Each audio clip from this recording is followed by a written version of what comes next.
Hello everyone, कैसे हैं आप लोग। आशा करते हैं अच्छे होंगे। तो आज हम एक रैखिक समीकरण का क्वेश्चन लेके आए हैं जो बहुत बच्चे इस क्वेश्चन को बनाने में फंस जाते हैं। तो हम आपको यही क्वेश्चन बता रहे हैं, आप लोग ध्यान से देखिए। कहता है क्वेश्चन कि निम्न रैखिक समीकरण को हल करें। समीकरण दिया है 4/x + 3y = 14, 3/x - 4y = 23। अब देखो इसको कैसे बनाते हैं। तो ये समीकरण है, तो इसको हम क्या करते हैं, विलोपन विधि से हल करते हैं। तो विलोपन विधि आप जानते ही होंगे। विलोपन मतलब होता है विलुप्त करना, विलुप्त करना ना, किसी एक पद, चाहे x का वैल्यू चाहे y का वैल्यू को विलुप्त करना यानी हटाना। तो उसके लिए क्या करते हैं, या तो इसको बराबर करते हैं, x वाला पद पद को बराबर करेंगे, या तो y वाला पद को बराबर करेंगे। तो बराबर करने के लिए हम क्या करते हैं, तो सिंपल क्या करते हैं, 3 4 है तो ऊपर वाला को 4 से गुना कर देंगे, नीचे वाला को 3 से, बराबर हो जाएगा।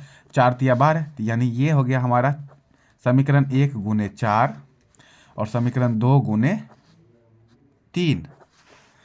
ऊपर वाले को नीचे से, नीचे वाले को ऊपर से गुना कर देंगे, ये बराबर हो जाता है। अब देखो इसको जब हम गुना करें, 4 चौके 16, 16 और बटे 16 बटे और x है तो x प्लस, अब 4 तिया 12y तो 12y, 4 को 14 से मल्टीप्लाई करेंगे तो कितना हो जाएगा, 14 चौके 56, 56। फिर 3 को 3 से मल्टीप्लाई किए तो 3 तिया 9 बटे x, माइनस है तो माइनस, 4 तिया 12 y, और 23 को 3 से मल्टीप्लाई करें, 3 तिया 9 और 2 तिया 6, 69। यहीं पर हम बना देते हैं, देखिए कैसे बनता है। तो जब समीकरण 1 × 4 समीकरण 2 × 3 विलोपन विधि से बना रहे हैं, तो जब किए तो क्या आ गया, 16 बटे x ये आ गया, प्लस 12y = 56। अब हम इसको मान लेंगे या तो समीकरण 3 समीकरण 4, और समीकरण 3 4 को देखेंगे पद प्लस में और माइनस में। तो जब प्लस माइनस में रहता है ना, तब हम इसको जोड़ते हैं, और जब बराबर रहेगा, ऊपर भी माइनस रहेगा नीचे भी माइनस रहेगा, जब बराबर रहेगा तब हम इसको क्या करते हैं, घटाते हैं। तो जब आप देखेंगे अलग अलग है तो हम इसको क्या करेंगे, जोड़ देंगे। तो जोड़ने के लिए सबसे पहले प्लस माइनस इसको काट देते हैं, काट दिए, प्लस माइनस बराबर है कट गया। अब इसको क्या करेंगे, जोड़ेंगे।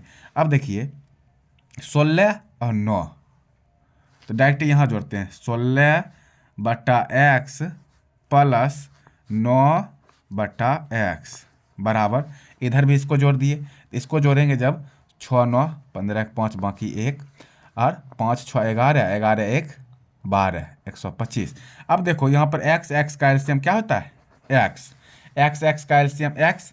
अब 16 ऊपर 16, x से कम x यानी कट गया तो 1 बचा, तो 1 को 16 से मल्टीप्लाई किया 16, प्लस इसको यहाँ लाए तो कट गया तो यानी 1 बचा, तो 9 को 1 से मल्टीप्लाई करेंगे तो 9 बराबर 125।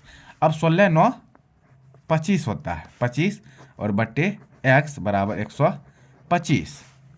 ठीक है, 25 बटा x बराबर 125। अब इसके 125 के नहीं कुछ तो बटा में x, अब क्रॉस मल्टीप्लाई करेंगे, 25 को 1 से मल्टीप्लाई करेंगे तो हमारा क्या हो जाएगा, 25 से आएगा ना, बराबर 125 को x से मल्टीप्लाई करेंगे तो 125 x। अब 125 x के गुना में है तो इधर आएगा तो भाग में, तो यानी 25 और बटा 125 गुना में है तो 125 भाग में आ गया, बराबर क्या बच गया, x बच गया।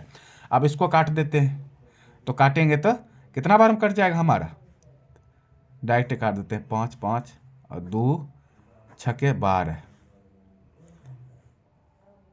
1/6, तो यानी कि x बराबर आ गया हमारा 1/6।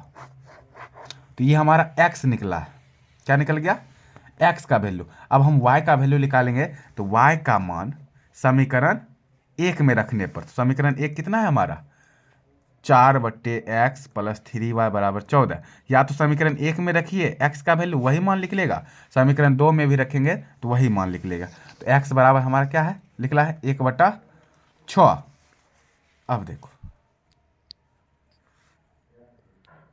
1/6 कैसे आएगा, 25 को काटेंगे ना तो 25 पचे होता है 125। 25 पचे 125 यानी 1/5 आया। कितना आया? 1/5 आया। अब 1/5 का वैल्यू हम 1 में रखेंगे तो समीकरण 1 लिखेंगे x का मान समीकरण 1 में रखने पर 1 में रखिए या 2 में रखिए, दोनों का आंसर एक ही आएगा। ठीक है, अब देखो समीकरण 1 क्या है? 4/x + 3y = 14। अब 4/x का वैल्यू कितना निकला है? 1/5, तो 4/1/5 + 3y = 14।